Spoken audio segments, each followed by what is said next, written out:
Hi there, and welcome to the YouTube channel for Through Our Eyes charity. We are here to create content to spread awareness, to give information, to support families with those suffering from ptosis, blepharophimosis, and Marcus Gunn-Jaw-Wing syndrome, and also to share stories. So if you do appreciate our content, make sure that you like and hit the subscribe button so that you get notified of all the new videos that we put up. Okay, here we go. So, hi guys, hi everybody watching. I am Vanessa from Through Our Eyes, and today I am chatting with Lucy, who's based over in England. Lucy has a really interesting story. She was actually one of the original people about 20 years ago who was spreading awareness about blepharophimosis, and she did some really good stuff for the cause back then. So Lucy's going to tell her story about having Holly, her condition, the surgeries that she's had, how she's found her life when she's been growing up, the awareness that she spread, and all of that good stuff. So I'm just going to say hello to Lucy and just let her tell her story. Hello. Right, where do I start? Yes, so 20 years ago, I had my first daughter called Holly, born in 2005. So when she was born 2 weeks early, but it was obviously naturally 2 weeks early. There was no issues or anything. She wasn't classed as premature. It was just 38 weeks, and it was absolutely fine. So, but I just said, I remember saying to the midwives, "Oh, she's not opening her eyes. She's not opening her eyes," and they just said, "Oh no, it's because she's come early. She will." And I just thought, oh, okay, it's your first baby. You don't really know. So as time went on, I kept thinking, no, she's still not opening her eyes very much. They were literally just little slits. So you couldn't really see her eyes at all. And then I remember the health visitor coming round, and she was also equally like me, thinking something's not quite right. We went to our 6-week check with the GP, and he actually said, no, she's fine, absolutely fine. That's just the way she is. And I was like, okay. Still wasn't totally convinced. I think your gut instinct as a mum kind of kicks in. So then I got a second opinion with another GP, and she said, I don't know what it is, but I'm going to refer you to the eye hospital at Portsmouth Hospital. And because she said there's something not quite right. Yeah, she can't open her eyes fully, etc. So we then went to Portsmouth Hospital, the eye department, and they diagnosed her from a book, believe it or not, because obviously it's so rare, that she had blepharophimosis, ptosis, epicanthus inversus syndrome. You can tell I've been practicing that for 20 years. So then obviously that was a bit of a high learning curve because there wasn't really much on the internet back then. Really, my dad actually found a group which I think then went on to Facebook. I think Facebook might have just started then, actually, 20 years ago. So managed to connect with people through that. And we had a couple of meetups in London. So that was really helpful. The Portsmouth Hospital wanted to operate on her, but they hadn't done it before. So we were a bit nervous about that. So we then found out that Moorfields Eye Hospital in London have done it a lot, and they were seeing a lot of children from around the world going there. So we went to Moorfields Eye Hospital and saw Dr. Collins at the time. I think he's private now or retired, but he diagnosed her for sure that she had BPES, and put her in for surgery. So she had her first surgery at 15 months old. It was going to be about a year old, but she was poorly, so they had to move the date. So it was 15 months old, and they put a temporary eye lift, so she could literally open her eyes fully, because before then she could walk. She was meeting all her milestones, so she was doing really well actually when you think of it. But she was tilting her head back to walk, etc. So, but yeah, no, she was doing really, really well. And then we got the first operation, just to it's like a temporary sling, I suppose. And then when she was 5, they have to wait for the leg to be long enough to use the muscle. So they then used the muscle out of her leg to redo the eye lift. That's it. That's the only surgery she's had. The at that time, I think they've changed the way they do the eye operations. But back then, they do the eye lifts first, and then they do the epicanthus inversus, which is off the inner part here. But they class that as cosmetic because obviously it doesn't affect their eyesight or anything like that. And Holly decided not to have that. So at the moment, she's only had the eye lift. So, but she's happy with the way her eyes are. So, and that's that. Yeah. So, but I mean, she's got 20/20 vision at the moment. yeah, it's not 20/20, but it's not bad enough to warrant glasses, if you know what I mean. So, yeah, she had when she was younger, she actually had a squint. So she had to have a patch. So, but that wasn't connected to blepharospasm. I mean, I actually had that myself when I was younger. So, yeah, so yeah, she's not got 20/20 vision, but she doesn't need glasses for every day. You know, maybe to read a book or but yeah, not really. So yeah, so that's good. Same as most people. Yeah, so it didn't affect her vision at all. No. I mean, that's why they had to operate, because the lids were covering her pupils, which could have affected her development of her eyes, her eyesight. So that's why they had to do the temporary lift. But I understand that some babies or children, if it's not covering their pupil, they won't necessarily need the operation so early on. They could probably wait till they're 5 to have just the one operation rather than having a temporary eye lift. So yeah. Yes. And tell us about the sort of the spreading awareness that you were involved with, back in those times when it was all happening. You mentioned to me before about some magazines and radio and things like that. Yeah. So obviously, when she was first born, you experienced people staring and all the sort of people that actually aren't particularly nice, really, and quite rude, really. I think I thought everyone was quite nice like me in life, but then that kind of opened my eyes a bit. Excuse the pun. But yeah, it sort of made me realise that actually people aren't particularly nice and stare and ask. I actually preferred it when people sort of said, "Oh, what's wrong with it?" Because I could explain all about it. So then it got me thinking, okay, we need to try and raise awareness of this. So I think I was approached by a journalist, and that's when we did a magazine article in Take a Break magazine. So we did that first, and that opened up a big conversation. There was people contacting me through social media saying, "Wow, thank you so much for raising awareness. It's so rare," and so that was the first thing. And then when Holly was, I think she was about 13. She also got approached by the BBC, which is obviously in the UK. And it was just a little short video, really. It was mainly filmed for social media. That was the original. So it was filmed for Facebook and Instagram. And it was so popular because it hit over 1 million views on Facebook that they then put it onto the TV.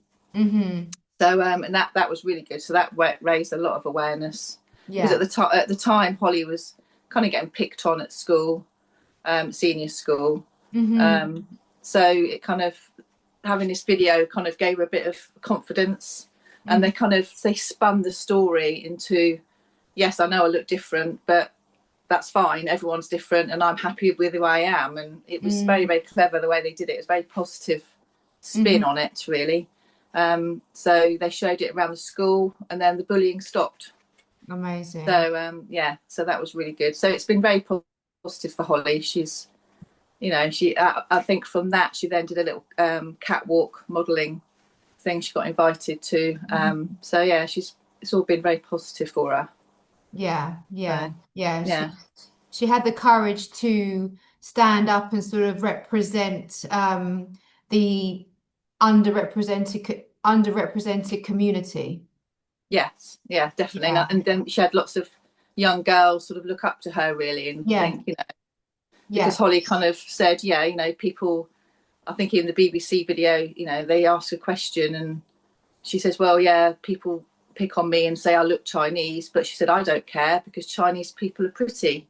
So she kind of spun it around to think, well, I don't care. You actually give me a compliment there. So yeah. That's amazing. You know, it's all about the attitude, isn't it, that you have about it, and whether you let it get you down and hold you back, or you embrace it and just yeah, live with confidence and move forward. yeah. I mean, I think that's the thing. We've always brought her up to sort of say, you know, I'm not going to lie to her. Her eyes are small. You know, Yeah, her eyeballs are the right size, but her eye openings are smaller than the average person. yeah, So I'm not going to lie. You know, and like I said, everyone's different. You have people with bigger noses, bigger ears, bigger, yes, yeah, you know, different coloured hair. You know, and everyone is different, and it's trying to get that across that, you know, not everyone is the same. And but then equally, I think because growing up she knew she was different.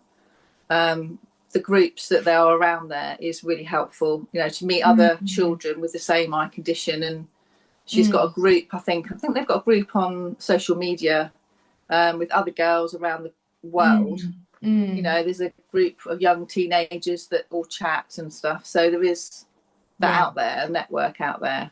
Yes, So supporting each other, maybe yeah, giving advice on what to say or makeup or how to yeah. be confident and other things. Has Holly got any of the other symptoms of the condition, or is it literally just the physical? Yeah, I mean, it's the eyes, and obviously you can get dry eye, can't you? And she had to put Mm, cream in sometimes. She wears an eye mask to sleep, which she mm-hmm, finds it easier. mm, Um, Obviously, with a girl, they have 50% chance of passing it down in the yeah, family. But there's also two types, and one of the types is they can go through premature ovarian failure, which is amazes me how it's connected to the eyes. But there you go. So, mm, but we didn't want her to worry about that too much until, and then obviously when she hit puberty, started her periods, we then got her tested, and they tested that she's got type, I'm sure it's type 2, which isn't going through POF. So she will be able to have children, but obviously she's got the 50% chance of passing it down. But, you know, yeah, that's the thing. It's nothing, you know, mm, I don't think that would stop her, because, you know, it's not life threatening or anything, is it? It's mm, just, and if anything, the child will look like her. So even better, because she didn't have yeah, that growing up. She had all of us looking different. So yeah, her children, if they do have you know, blepharophimosis, will look like their mum. yes, yeah. And So you know, she will be able to understand what they're going through and yeah, the direct advice and everything. yeah, yeah. Yeah. So she's doing well now. She's in college, right? No, she's finished college, so she's 20 now. So she's finished college. She didn't want to go to university. Um, she suffers from anxiety that isn't connected to her eye condition. Bless her. I think she's just happens to have that as well.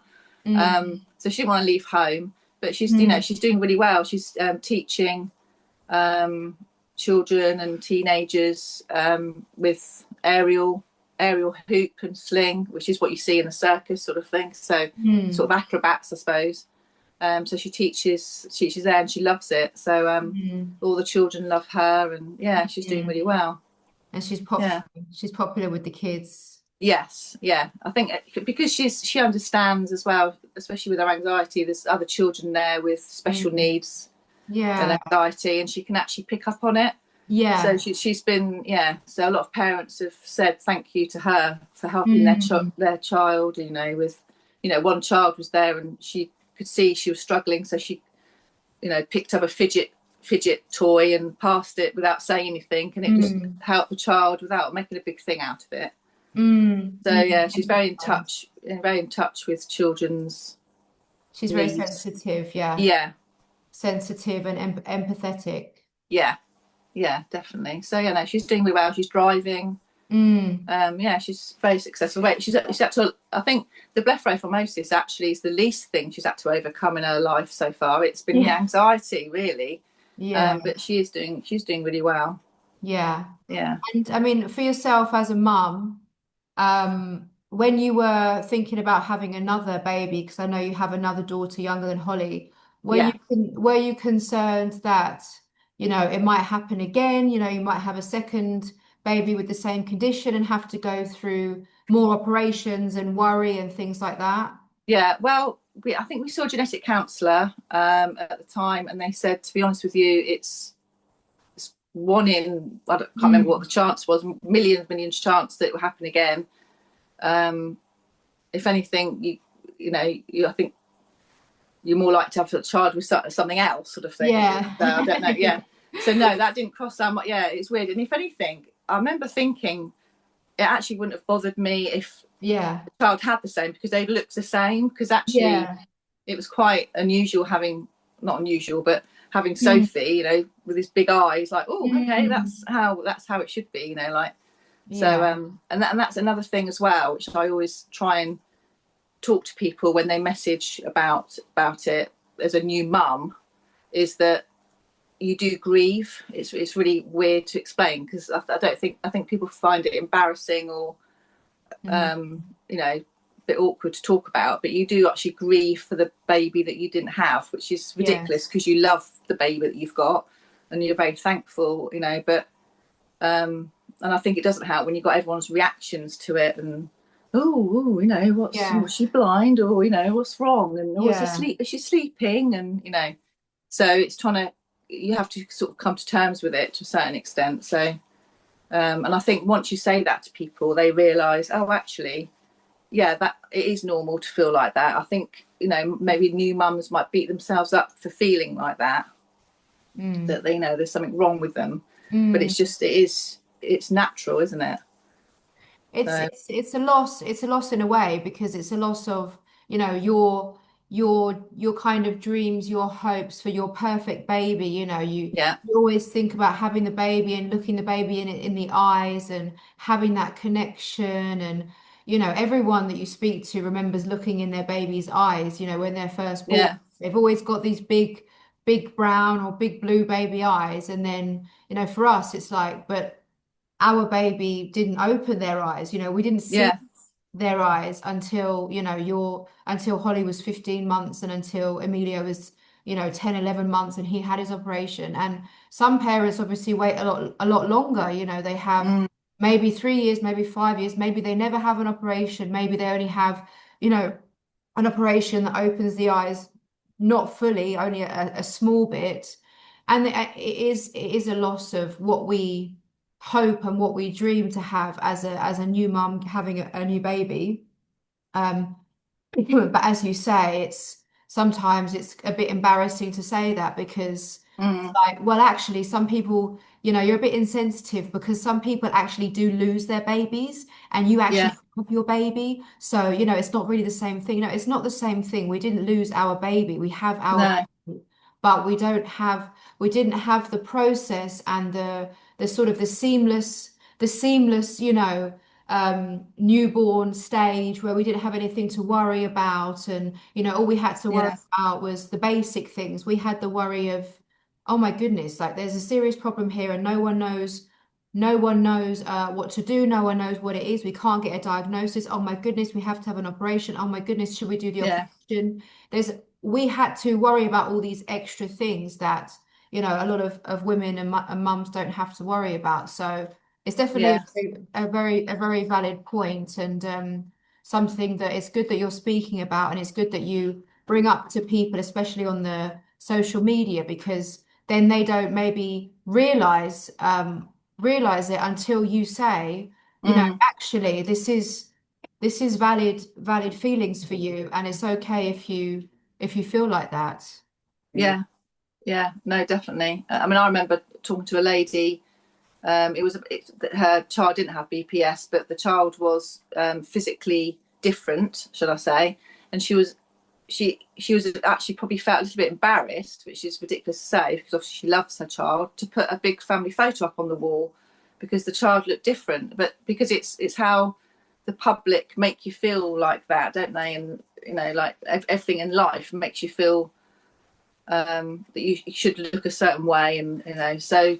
And it wasn't until I said, look, it's nothing to be embarrassed about, but and as soon as I said that, she sort of burst into tears, and then the whole realization of, oh, okay, yes, I'm not abnormal, and A bad so person. Yeah. Well, no, I mean, you going through it 20 years ago, I mean, we've obviously got more information now, especially with Facebook being, 20 years old or whatever. yeah But, really, apart from Facebook, there is very little information available still now in 2025. Mm. You know, a handful of Google results and, still pediatricians and medical community that don't know what it is and don't know how to help. So, Yeah, as you said, 20 years ago, spreading awareness was really important and is still as important now as it was then. So what I will do, I will definitely, everything that you put out there in terms of the BBC documentary and the magazine article that you sent me, everything I'm going to put on the YouTube page, next to this video so that people can watch the documentary. They can, read the article and they can see everything that you did to spread awareness back then. yeah, And I think we're also going to have a chat with Holly individually as well, so she can tell yeah, her side of the story through her eyes, literally through yeah, her eyes, because that's the whole point of, what we're doing is speaking from different people's perception. Um, if one last question, if you were going through it today, you had a baby today, and obviously you've got the frontal flap technique, which is what Dr. Medell does, and then you've still got people doing the sling technique, using silicone from either artificial silicone or rubber or piece of the muscle or whatever. Do you think you would now choose to go for the frontal flap, or do you think, obviously, seeing how Holly has been so happy with her surgery, would you stick with the same technique? yeah, Or yeah. So I don't really know much about. I think obviously I didn't need to look into it because it had already Mm, been done. So I don't know yeah, much about the new techniques, but I'd certainly be looking at photos and seeing before and after. And actually, I think I remember you saying it's not so invasive and it's a bit mm, more, yeah. So actually, we probably would have gone down the route and actually be advised by the surgeon, really, the best option. And obviously, I mean, hindsight is a wonderful thing, but back then I probably would have got the epicanthosis eversus done before she got mm, to an age where she had to decide. So it was all done for her because the problem is as time went on, it got to her age where she had to make the decision, and mm, now she's too scared to go under surgery. She's worried that will it make me look too different, and so in a mm, way, it would have been better probably to have it all done and dusted in, when she was younger, yes, really. But she's happy with the way. yeah, And as you grow older, kind of the bridge kind of, you know, sort yes, of widens as you get older anyway, naturally. So I yeah. mean, you still can't see her tear ducts because you've got the excess Mhm. skin still there. But she's happy with it. So Yeah, yeah, yeah. that's the main thing. That's the main thing, that she's happy. And as you say, that's another interesting topic of conversation about, what age the person should have the surgery, and should they be Mm, old enough to be able to make their own decision? Should we as their parents take that decision away from them and do it, before they reach an age where they can make a decision? mm, Obviously, as you said, now you've got a perfect example where she had a part of the operation, which was not just for aesthetic purposes, it was necessary. And then now mm, she's reached the age where she could potentially have the aesthetic part of the operation. She's very unsure because it's a lot of factors to consider with taking time out of her day-to-day life. mm, Recovery, the anesthesia when you're an adult, feeling scared, going through the pain, feeling the pain, whereas when they're babies, yeah, they don't know what's going on, they don't feel anything. So you're kind of giving them that gift of, look, we're going to kind of fix it for you or improve it for you yeah, so that you don't have to worry about all these things when you're older. yeah. A really interesting sort of point as well, which some people do discuss. Mm. Yeah, no, I agree. I think it helped us in this because it was affecting her vision. We had to do Yeah, it. So yeah. that, but I'm not sure if it wasn't affecting her vision, if what Mm. we would have done, would we have waited until she was old enough to Mm. decide? So yeah, it's a difficult, yeah. I suppose you just go with what you've got at the time, don't you? But Yeah. um, but And yeah, your I think instinct as well, what as mothers, as you said, we have instincts about whether to mm, do it or whether to not do it. And whatever someone says, whether someone tries to put you off or someone tries to convince you, if you don't feel it, mm, you're not going to let yourself be convinced. no, exactly. Yeah, exactly. you know, the babies are from us, they're part of us. So yes, of course, they're individuals, they're separate people, but Yeah.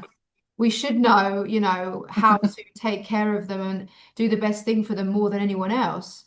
Yeah. No, definitely. Yeah. I mean, and that's the thing, you're doing it for them rather than, Mm, it's difficult because I know some people think, oh, they want to do the operation to make them look more normal, whatever normal is. I mm, don't, to fit into society. So it's getting that balance again, isn't it? Of we did it so her eyesight could develop properly, yeah, rather than doing it because to make her look more normal. But I yeah, can also equally see parents that would want that so their child isn't bullied and going through all that yeah. kind of stuff. So I can see it definitely from both sides.